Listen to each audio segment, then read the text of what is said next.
There's nothing on the TV, nothing on the radio that means that much to me. There's this song, it's called America by a band called Razorlight, and it's been stuck in my head for the past 2 days, non-stop.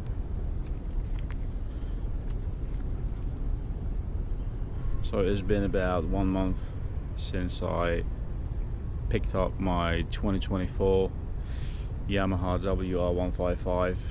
Therefore I decided to drop a little review on it.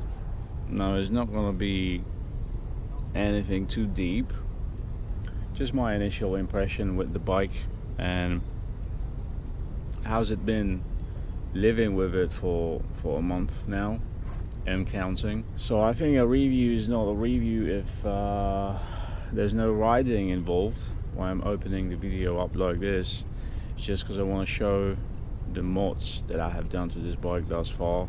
Because when I bought it, it was completely 100% bone stock as it came out of the showroom. I didn't buy a brand new one.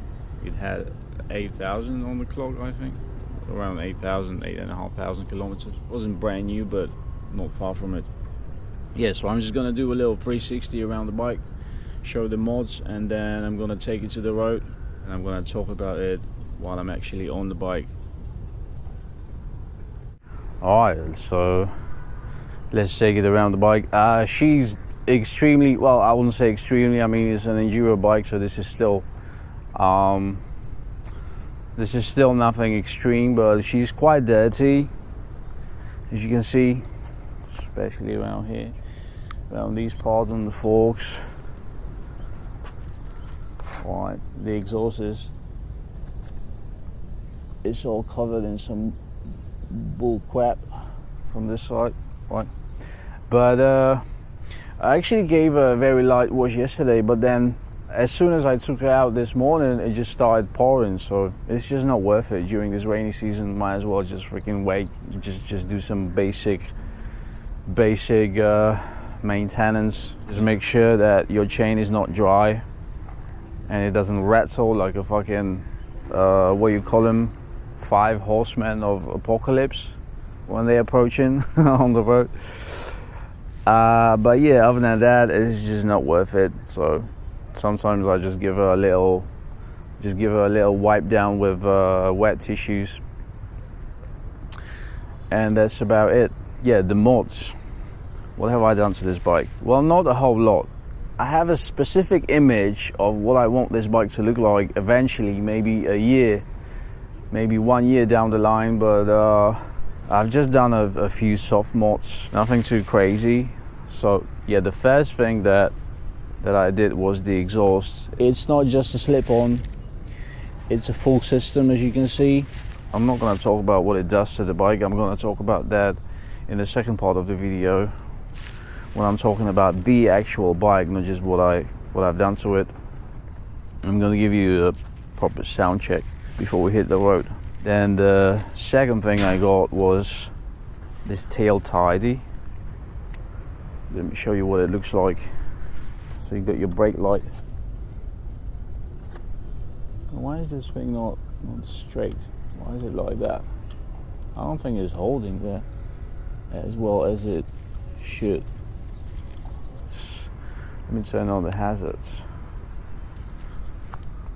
This is what it looks like. I don't think it should be like this. I might need to get it reattached. It's kind of wobbly, like it's too loose inside. Yeah. Alright. I got this phone holder, but that's probably not even worth mentioning. I mean, it's just a standard accessory. You can put that on literally any bike. And I have a 53 tooth rear sprocket instead of a 51, and a different chain as well. It's an aftermarket chain for a little extra boost in torque. You know, it does help a little bit, but I think I'm gonna drop the front one as well. I think I'm gonna go lower in the front.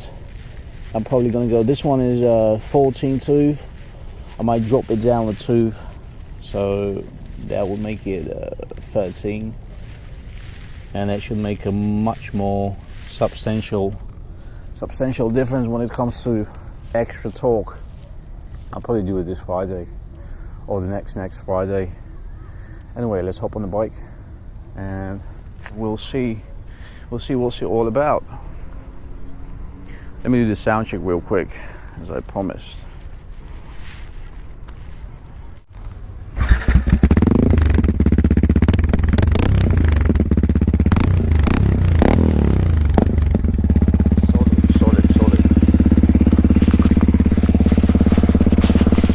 Now we're gonna go and say hello to my new friends. Now we're gonna go and say hello to the cows. We're gonna say hi to the cows. Yes, you heard me right. We're gonna greet the cows. See ya. Now you're probably asking, what cows? What are you talking about? Are there any cows? Why would you include cows in a review of a motorcycle? Well, I'm gonna tell you why. Better yet, I'm gonna show you why. Whoa, look. You see why? Because there are cows nearby. Actually, 20 minutes ago they were playing just here, so I wanted to go directly to them, but this will have to do. Alright, can we do a little burnout on dirt? It's not really a burnout because it's on dirt, but oh, this thing is grippy. It didn't work like I expected it to work. Okay, so let's get back to the topic. Oh, what kind of car is that? Shit, too many distractions. What kind of car is that? I wanna scope it out real quick. Wait for me. Oh, it's some sort of a shit box. What the hell? What the hell is that? I thought it was some sort of like that. What's the name of it? Toyota MR2 or something like that. Some legendary JDM model. Oh, that sort of box on wheels. What was that? Anywho, let's try this way. I never went down this path. It's been about 1 month since I picked it up, and I talk about the mods, the tail tidy, the exhaust. Now let's talk about the build quality. There is honestly nothing to complain about. This bike is as solid as they come. I mean, everything's solid. Every single part on this bike is so well put together, except for maybe the radiator, as some other people on YouTube mentioned that the radiator is kind of too exposed, maybe. But you can fix that very easily. You just get a guard for it, like a aftermarket metal guard for it. You can even pick. You won't. They even come in different. They even come in different colors. You can get a blue one. You can get a black one. Whatever color you want, or you can just paint it yourself. It's not an issue. So yeah, the radiator is right here on this side. Wait, is it? Which side is it on? Fuck, I don't even know. I forgot. Doesn't matter. Right, the point is, yeah, it is a little bit exposed, but it's not a big deal. You just get it covered, and you just get that cover for it, and you're good. I think this bus is going to Cambodia, or not? Maybe I'm wrong. I don't know. Oh no, it's not one of those. Anyway, I digress. I keep digressing too much. So back to the review. So yeah, the build quality is absolutely phenomenal in this price range, in this category of bikes. You can't really go wrong with this.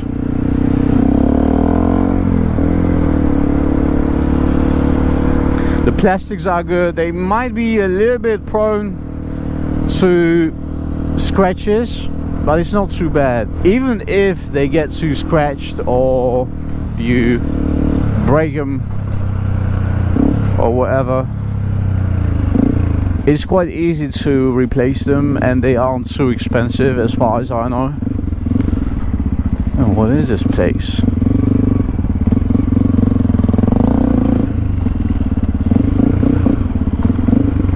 Man, we have some proper discovery vibes up in here tonight.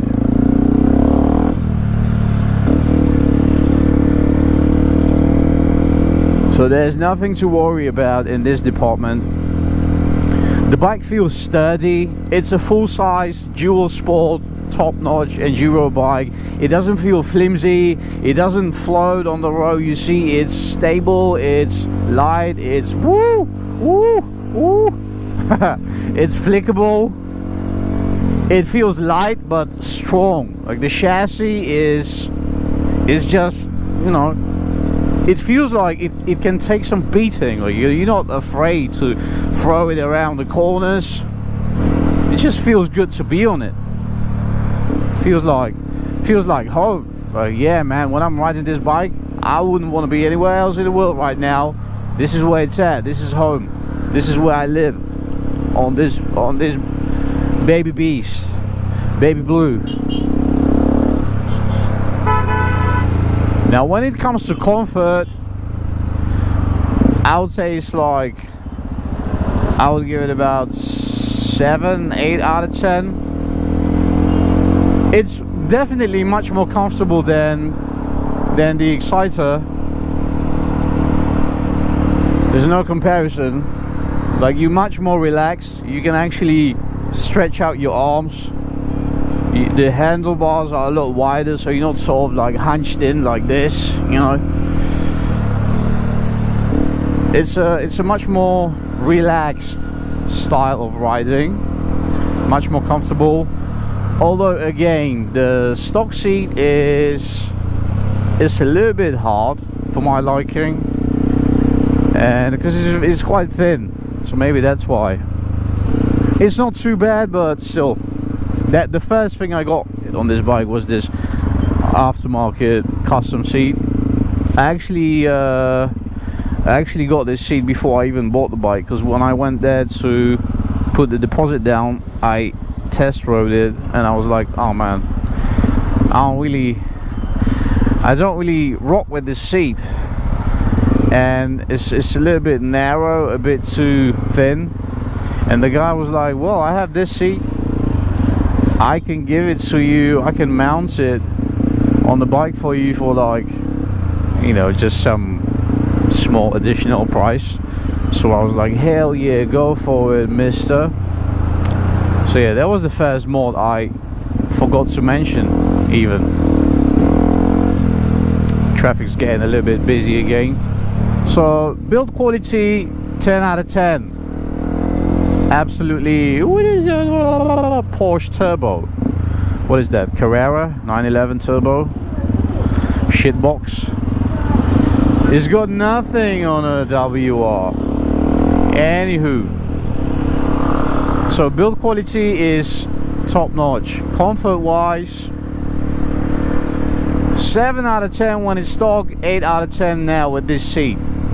Okay, now the third part I would like to talk about is the styling of this bike, the looks. And boy oh boy, I mean, again, this is very much a matter of your personal preference, right? So like, I'm not gonna try to force my taste in bikes on you, but to me personally, oh, she's a looker. She's, especially in this category, like enduro style dual sport dirt bikes, she's as sexy as they come. It's definitely a better looking bike than the I mean, it's not even in the same ballpark with the XR150, although XR150 is a very good bike, but I mean, when it comes to looks, this thing blows it out the frame. Fuck the picture, it blows it out the frame, the whole frame. Then I think looks better than a CRF 150 as well. Probably even a CRF 250 or KLX 250. I mean, they look okay, but they're not pretty bikes. This one, I can literally just park it somewhere and just look at it, and it brings me joy. I can just, you know, I can just sip on my Americano cappuccino and just park this bike next to me and take pictures of it, and it brings me immense pleasure just looking at it standing still. If that is not a testament to how good this bike looks, then I don't know what is. It looks good from literally every angle, and that's quite rare. You have bikes that they look good from the front, but then the rear is all fucked up, or you have bikes that look good from the rear and then the front is all fucked up on the left side. This bike looks good from 99% of the angles you can look at it from. It does not disappoint. It delivers. It looks just that good. Also, you get a lot of compliments. This could be a good thing or a bad thing. Like, it draws a lot more attention than your typical scooter or moped.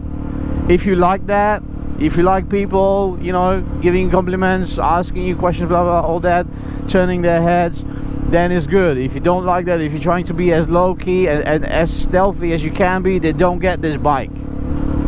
I'm not saying it's the biggest head turner out there, but it does get more attention than your average scooter or like a Honda PCX, Honda Vision. So yeah, engine wise, it's very decent. It has power, but I mean, it's 155, so again, we have to be realistic. The power is not anything that will surprise you. All right, it's not like you will get on it and twist the throttle and it's gonna rip your arms off. No, that's not gonna happen. It's, especially when it's completely stock with stock gearing, stock exhaust, stock ECU, it's, I'm not gonna say it's lacking power, but it's a bit tame. It's like you have to work, extra hard for that power to wake up, or to at least start waking up. You have to rev it to the moon and back to wake up.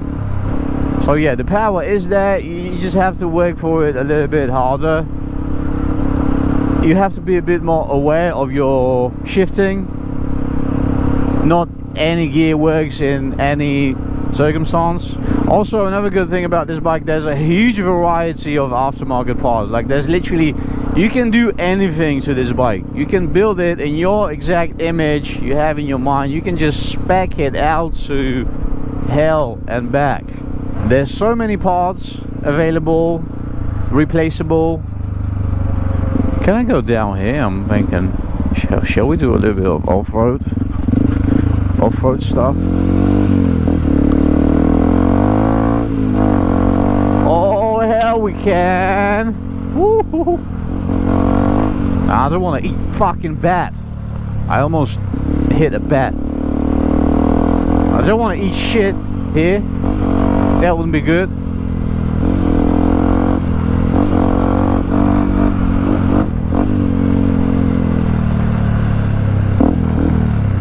Alright, let's take it easy.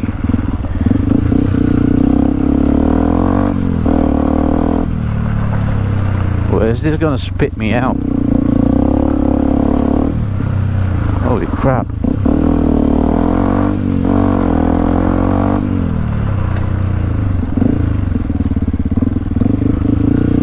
Oh man, there's probably some dodgy shit going on around here. Right.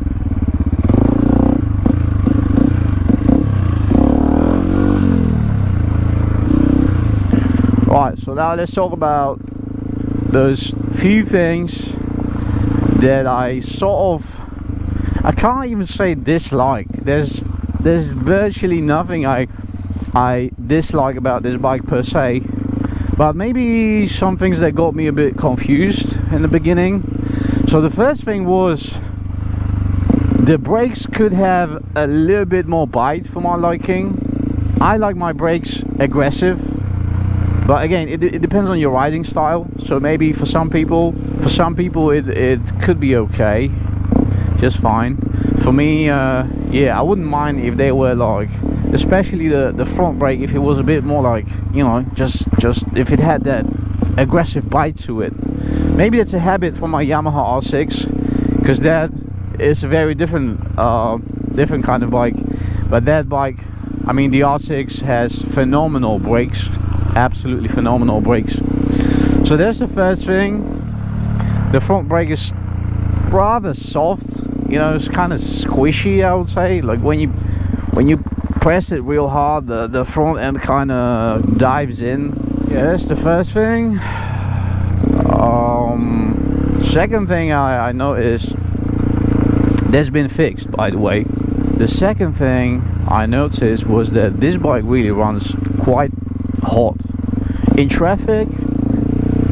When I was stopped at a red light, I literally had to turn it off because it was generating so much heat from the engine, and I felt it on my leg, and I was like, man, like that's a bit too much. This bike has basically the same engine as the Exciter 155, and Exciter 155 has a nickname.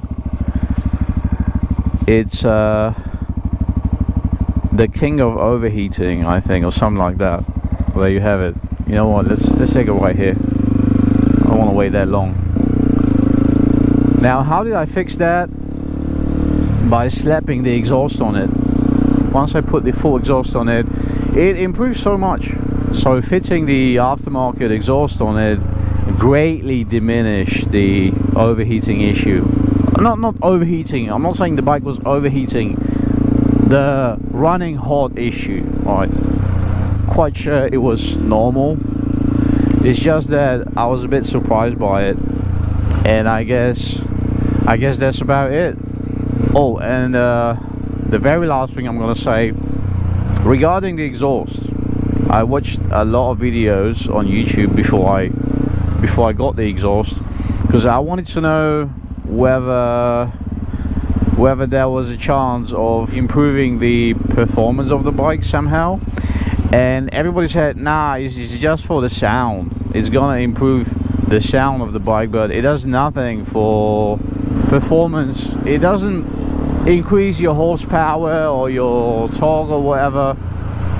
I don't think it's entirely true in my experience. I have to say, after I put the exhaust on it, the bike felt a little bit different after. It felt like the power band of the bike actually widened a little bit. I remember when I rode it from the shop, and I felt like I didn't have to rev it as high for the bike to start feeling torquey. The bike felt a bit more responsive. It wasn't necessarily more powerful in terms of increased horsepower, or maybe it does nothing on paper as well, but I can vouch, I can honestly say that there was a slight difference. Has it done something to the responsiveness of the bike, how it behaves when you rev it? Definitely yes. Definitely yes, it made some difference. Okay, so that's about it. That is me yapping about my 2024 Yamaha WR155. The next video might be the front sprocket change. Dropping it down to 13, baby. 13. That should make a difference. Like, honestly, I can't wait. Hopefully it won't be too low, but as long as the bike can do 90 to 100 kilometers per hour, I'm fine with it. I don't really need to go any faster than that. If I can do 90, 95 in 6th gear, I'm good.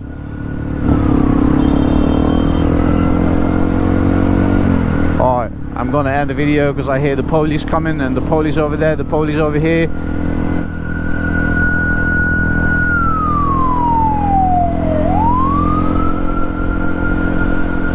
KRS-One, this is some of the police. Alright, peace out.